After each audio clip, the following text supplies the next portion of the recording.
107.8 FM. I'm now in Heatherset Library. It's very, very quiet in here. It's going to get much noisier later on, but at the moment it's lovely and quiet. And I have with me Lorraine Gill and Hayley Downer. Okay, you're both teachers at the school.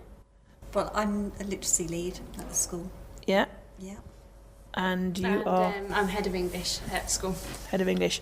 You've got an event going on here this afternoon. Can you tell me a little bit about what's involved in this? What's going to be happening later on?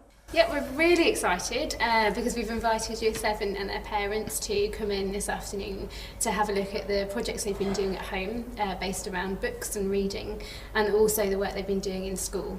And we're going to award some prizes and certificates for the ones that we feel have put the most effort into these. Fantastic. I gather there's quite a sizable, very nice prize going down at the end of this. There is. We're delighted to be able to present an iPod Shuffle to the one that we think is most worthy, and also some packages of books to second and third prize, as well as a huge number of certificates. Brilliant. Okay. And do you think that you're going to have all of the kids here today to pick up their certificates on the day, or are you likely to be giving out some at a later date? Or well, we hope to have quite a few. Yeah, I think quite a few will come, and there's certainly a buzz going around in the classes at the moment that they want to come and show off their fantastic work.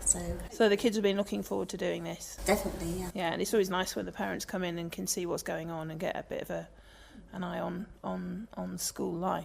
Yeah, they've had a chance as well to read some of their work. That's their plan this afternoon, to be reading some of the extracts from their projects and their books to the parents as well. Right, okay, yeah. They're very keen to share their ideas. And it's quite a skill to develop, I think, and takes quite a bit of confidence to sit there and to read stuff out to people. So that's certainly a skill worth developing.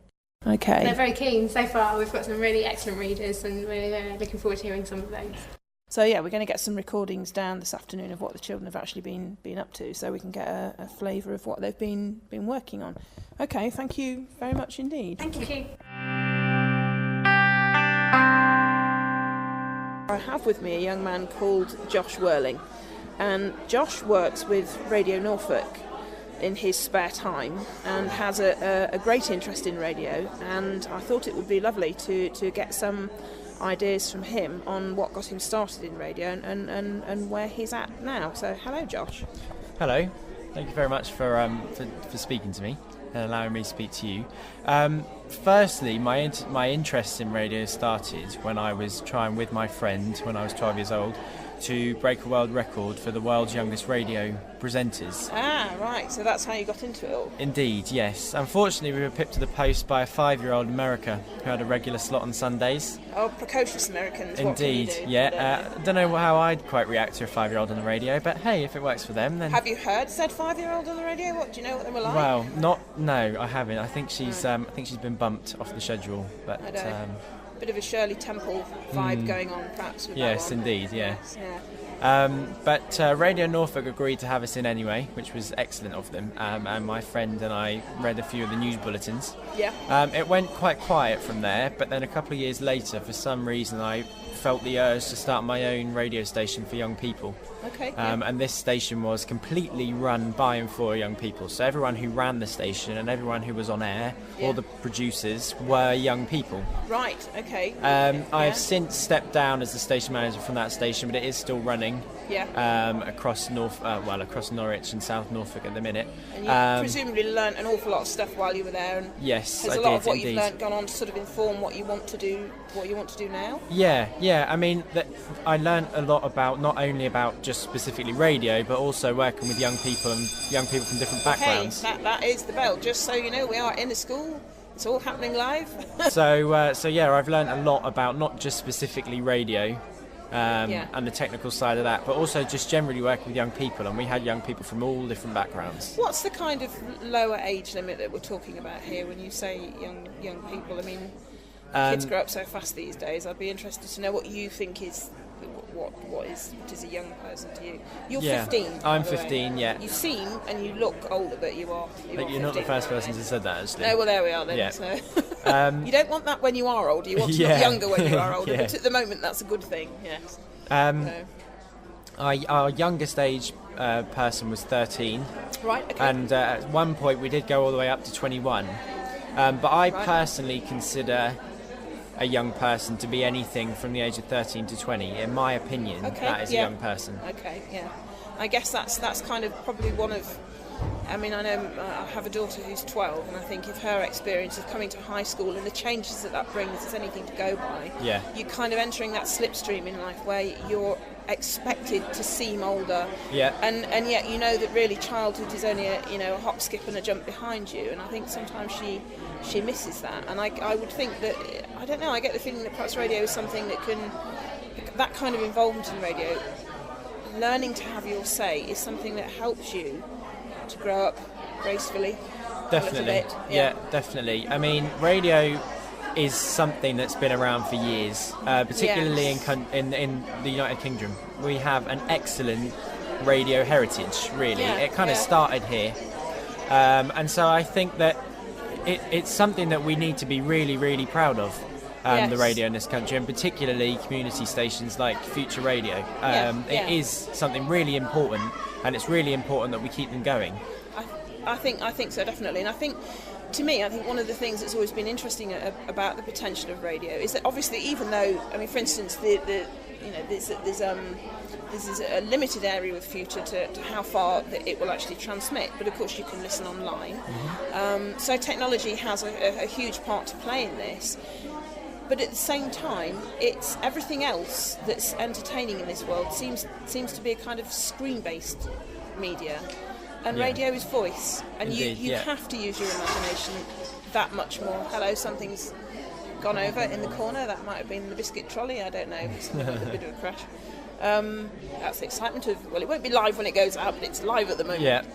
And I think the fact that it is voice and that it does stretch the imagination so much is one thing that still has tremendous appeal. And I'm really hoping that kids will want to get involved, and that they will start to pick up on the benefits of having a voice and having their say and being heard. So, I mean, how long have you been working with Radio Norfolk now? I've been working with Radio Norfolk for the past 2-3 years. Right, It's quite occasional, I drop in the holidays and go and work down there, and on Sundays with Stephen Bumfrey. Right, okay, But the work I do there is excellent, and again, the BBC, for me, is something that this country needs to be extremely proud of. Yes, indeed, yeah. And without a doubt, the BBC is something that has kept this country strong for many years. Yes, the BBC... A lot of people would agree with you there. Exactly. Yeah. Particularly local radio, because it gives people in their local community, in their county, a voice that they otherwise wouldn't have had. Yes. And I think with cuts now looming, and local radio is unfortunately on the agenda, I think it is more important than ever that people actually get on to the BBC Trust's website and fill in the consultation and say they don't want local radio to receive cuts, because it is so important. There are people who deserve airtime, there are people who deserve to have their voices heard on radio, but there is no way that any of the commercial stations or any of the national stations are going to give them a chance because to. The ethos is entirely different, exactly. The drive is completely different. Exactly, whereas BBC local stations is centred around the people that live in that county. Yes. So there is no better place for you to get your voice heard than on BBC local radio stations. Thank you very much for talking to us this afternoon. It's been really interesting to hear what you have to say, and I hope you'll come and talk to us again at some point. Most certainly. And thank you very much. Right, so I have some volunteers here to read out what they've been doing. So first of all, we better find out who they are. What's your name, young lady? Eloise Baker. Eloise Baker. Megan Island. Megan Island. Darcy Street.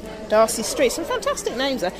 These are names I can see emblazoned across the top of novels somewhere down the line. Yes, these are very good names.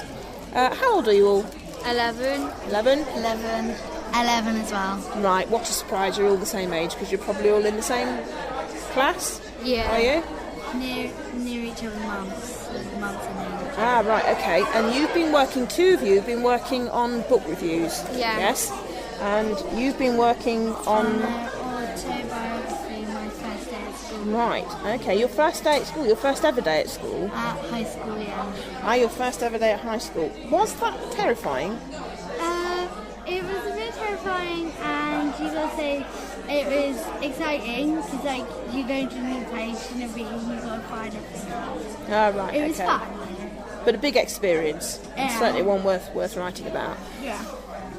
And you've done book reviews. What was the book you reviewed? Noah's Brother Noah's Brother. by Dick King-Smith. I know Dick King-Smith. Didn't he write the book, the one, Babe, the pig? That's Dick yeah. King-Smith? Yeah. Okay. And what's your book? The Suitcase Kid by Jacqueline Wilson. Ah, right, Jacqueline Wilson, very popular. Now, is Jacqueline Wilson Tracy Beaker? Yeah. And all of that? Yeah. Do you watch Tracy Beaker on TV? Yeah, we all do, I think. Yeah, very popular. She's grown up now, though, hasn't she? And she's in Danny's house or something? Yeah, she's in Danny's house and Tracy Beaker returns. Right. But she goes back to Danny's house to like help out and work there. All right. And she sees like this man called Mike who used to be in her all dumping ground. All right, yeah. And she doesn't seem to me to be quite as naughty as she was when she was Tracy Beaker with the mad curly hair. She tries to help out, but it goes completely wrong. Yeah. And she says she's gonna do something. She breaks a promise to dumpling grandkids, and they get like she said that it's like being back at a thing, and instead of her being one of the kids, she's trying to help them with that. It's going completely wrong. So she's using the experiences that she's had as a kid to help other people now. I suppose the thing is, if it didn't all go wrong, there wouldn't be anything to watch. Nah. Or anything to read. It'd be boring. Yeah, because if you start with a story with everything was all right really and no one's in trouble about anything, the end, that would be a pretty rubbish story. Yeah, everybody likes a bit of drama, don't they? Yeah. Right, so I think what we would do is, I think that we're going to start with some autobiographical. Or we're not, because the autobiographer is shaking her head violently and wants to go last, middle, don't know. Hands up, who wants to go first? I don't mind. You don't mind, that'll do? Nobody else? Right, okay, so first, second and third. Here we go then. Right, so what we need to do is probably put this down on the table so that we can hear what you're reading.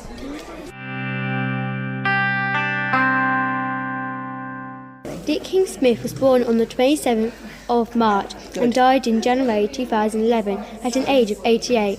He grew up in West Country and awarded an honorary Master of Education degree by the University of West of England in 1999. Dick King-Smith was a soldier in World War II. He was a farmer before he became a teacher and an author. His first book was Foxbusters, published in 1978. He married his wife Myrtle in 1943. They had 3 children and 14 grandchildren. Lastly, Dick King-Smith wrote over 142 books. The book I have read is Noah's Brother. It's about Noah, one of the main characters, who's making a boat with every 2 animals. But Noah didn't make the boat or get the animals. He got his brother, yes sir, to do it. He's another main character. One time the ark was in danger of sinking. Once it began to pour in, the ark would settle deeper and deeper until at last it sank like a stone. There was one way to block the portholes. There was, yes, a release with animals. But do you know what happened to Noah, brother? I'll tell you. With peace and goodwill, he lived happily ever after. Fantastic, thank you very much. You did that absolutely beautifully. That's fantastic. So, would you recommend this as a book that was worth reading? Yes. To other listeners out there? Yes. Yeah. And tell me again, how many books had he written by the time he died? 142. 142 books. That's an awful lot of work. It's a life's work, and people clearly still enjoy reading his book, so it's a good job he wrote that many for us all to go at. Fantastic. Thank you very much indeed, Eloise. That's brilliant.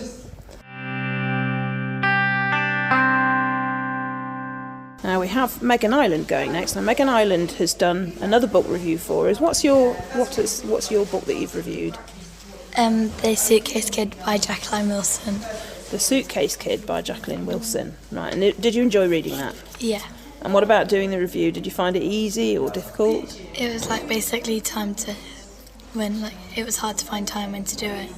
Right, so you struggled to find the time to do it. Once you got into it, did it make you think a lot about the way the book was put together and how it was written and what you enjoyed? I was when I was doing it, I was doing it roughly before I actually done it properly. So if I messed it up, it wouldn't be able to show it in the actual. Right, fantastic. So that's always a good idea, isn't it? You get down a first draft. Yeah. And you learn a lot in that first draft about what you need to keep, what you want to throw away, and it sort of takes shape in your mind. So that means that you've come up with a good book review for us.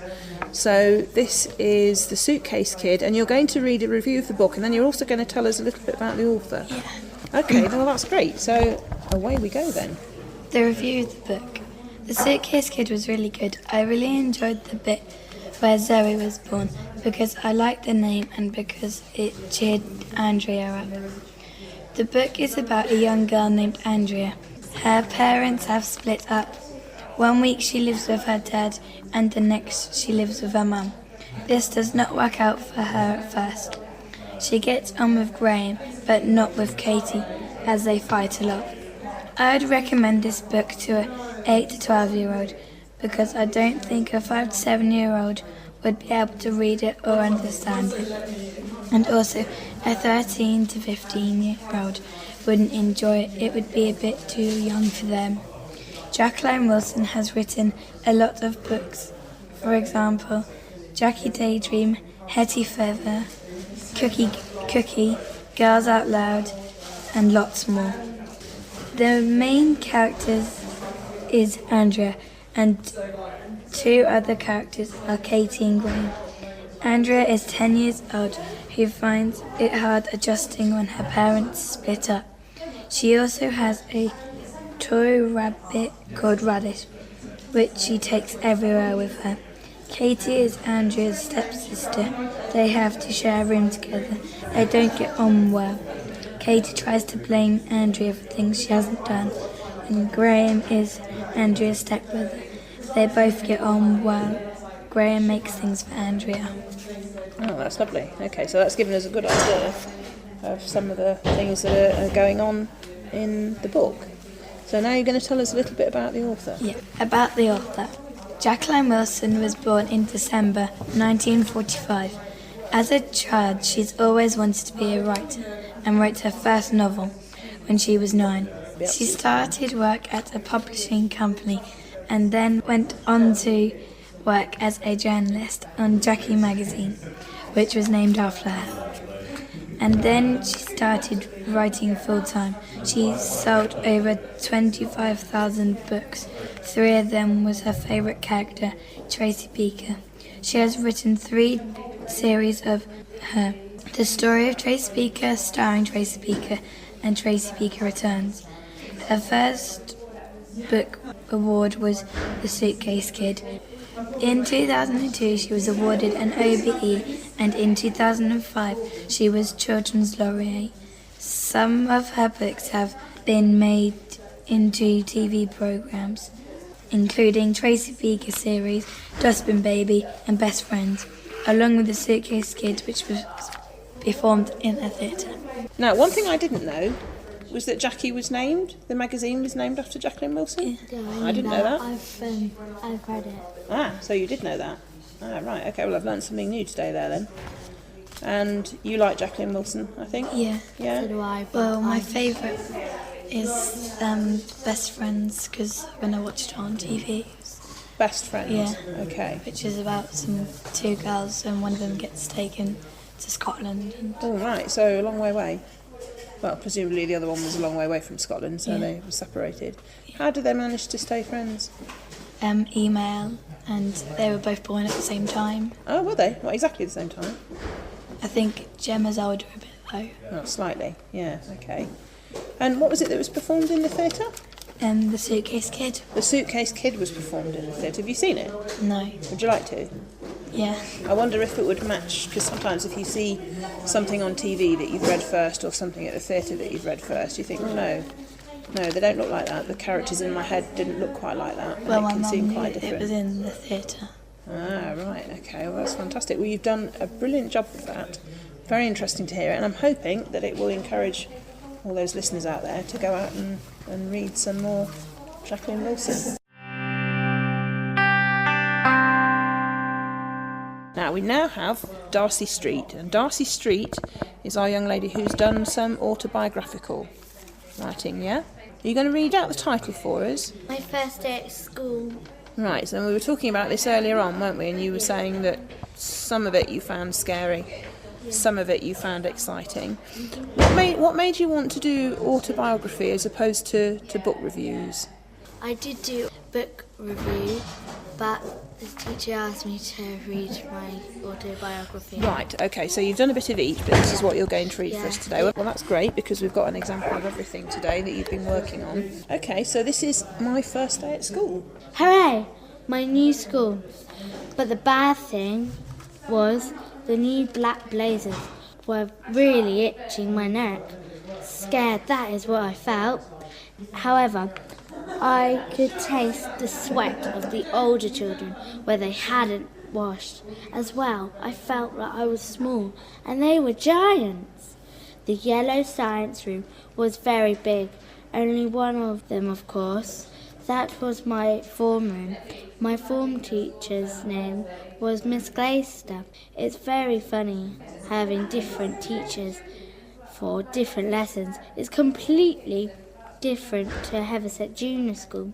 The books felt new with a tint of plastic, and I still couldn't believe I was at high school. As well, I made loads of friends, too many to name. If I hadn't already said, this school is Heverset High, and if you're younger, please come here at this high school.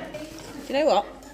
I think that was lovely, and I also think that you are a very good writer. A very good writer. You made that writing really come alive. You made your experience of your first day at high school I had to make very vivid.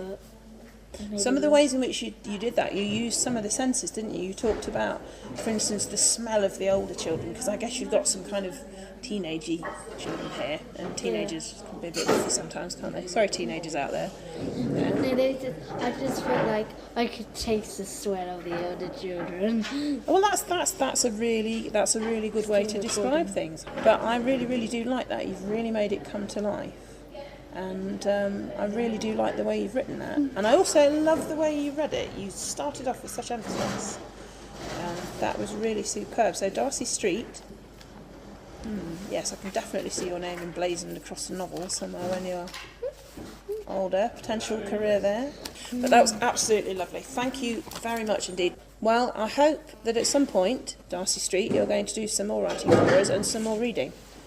Because I think you have a lot of promise there. Seriously, I think that was a smashing piece of writing. I did want to do no review, but the girl said I had to do autobiography. I really wanted to do my review because it was about World War I and that. Ah, do you like World War I? You found that interesting? Well, it's about this girl who, her nan's ill and her mum died in an explosion. Right, okay. And her granny comes really sick, and she has to go over all the points, you got the people who are enemies, and then you've got nice people. She has to get all through them and go to the enemy side to get the medicine off the doctor. Oh, right. So he's about to leave. So quite an adventure. Yeah, it's called Oranges in No Man's Land. Oranges in No Man's Land? Yeah, because I think she's meant to be the oranges, and she goes in between the nice people, then she goes in No Man's Land, and then she goes into the enemies and all that. Right, okay. No Man's Land is the bit in the middle where nobody's supposed to fight. Yeah, they shouldn't fight in any bits of land, really, should they? But I'm afraid that's the way human beings are. Yeah. Well, that's fantastic. So you've told us a little bit about another book as well. And thank you very much, Darcy Street. Shake my hand. Okay, well, it's been a long afternoon in Heverset High Library. It's now eerily quiet in here, apart from the noise of hoovering. Because the poor lady who's doing the cleaning up there, we had to ask her to stop at one point, so she's probably cursing us because she's going to be late for dinner. But we have Lorraine Gill and Hayley with us again. And, sorry, what's your second name? Downer. Downer. we have Lorraine Gill and Hayley Downer with us again, and they're just going to tell us what they thought of the afternoon and how it went, and tell us who won the prize. So, are you pleased on the whole with the way I was really surprised how many parents sort of came, and they were here from about 2:15, weren't they? They started arriving, and they're genuinely interested in all the work. Yeah, it's really, really good. Yeah, we had a lot of students as well turn up after school to have a look at their work and their friends' work, and they were happy to show off what they've done so far. They were really pleased with the results. Okay, well that's great. So so it's always nice when you get a good turnout, and plenty of tea and biscuits were consumed. Yes. Definitely. We're all full now. Yes, I saw a few students running back and pockets full of biscuits and all this kind of thing. Free biscuits, well, to take advantage really, it's the dumb thing, isn't it?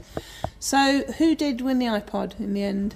Well, we had 3 prizes. The books were won by David Wilkins and Aidan Parfitt. Okay. And the iPod was won by Vanessa Gmo, who did a really fantastic project and worked extremely hard on it. So we're really pleased. Okay. What work did they do to win these prizes? What was their work about? This was a homework project where all students in Year 7 had to choose a book of their choice to read first of all, and they had a number of tasks to complete over a 6-week period. They had to do this independently at home. They had very little guidance from their teachers, and it was about sort of independent learning and working towards deadlines. So they did things like book reviews, sequel chapters, drawing the main characters, researching the author. So those kind of things built up. So an awful lot of stuff to get their teeth into, and as you say, learning independently and learning to study. Yeah, and I think it was nice because it was something that the lower literacy students could achieve as well. A lot of them did graphic books or appropriate books themselves. It wasn't a question of how big a project it was the content, wasn't it? Very much about the style and the I guess it's kind of finding a voice. Yeah, and enjoying reading really. We yes. wanted to promote people enjoying reading and getting to grips with engaging with books.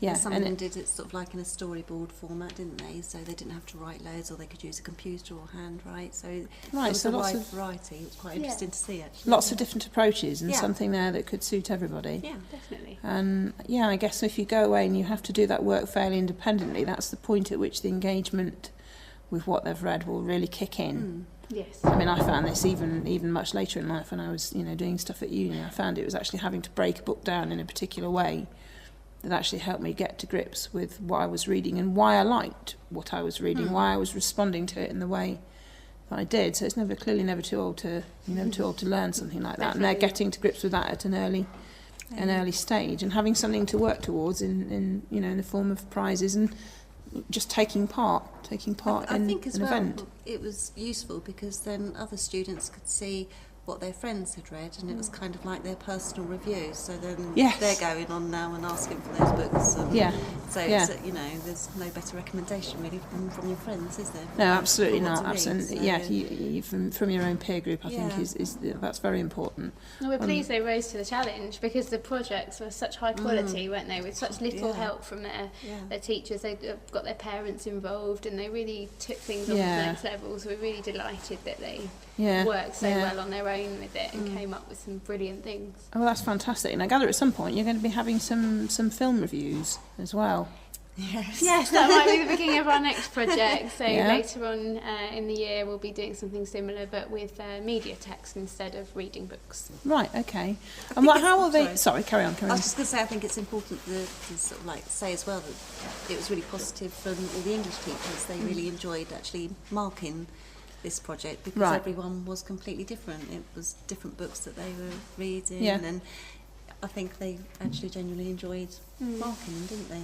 I would think it's a good way also of getting a kind of behind the scenes look at how they do respond kind of on their own time and in their own way to what it is they're reading. Yes. Get an insight into their thoughts, really. Yes. Dealing with books. And what sort of books to buy for the library. How to carry on stocking the library at Heatherset High. Yes. All right. Well, thank you very, very much for your time this afternoon and for letting us take part in this event. No, thank you. And we hope to be working with you again very soon. I'm sure you will. Thank you very much. Thank you.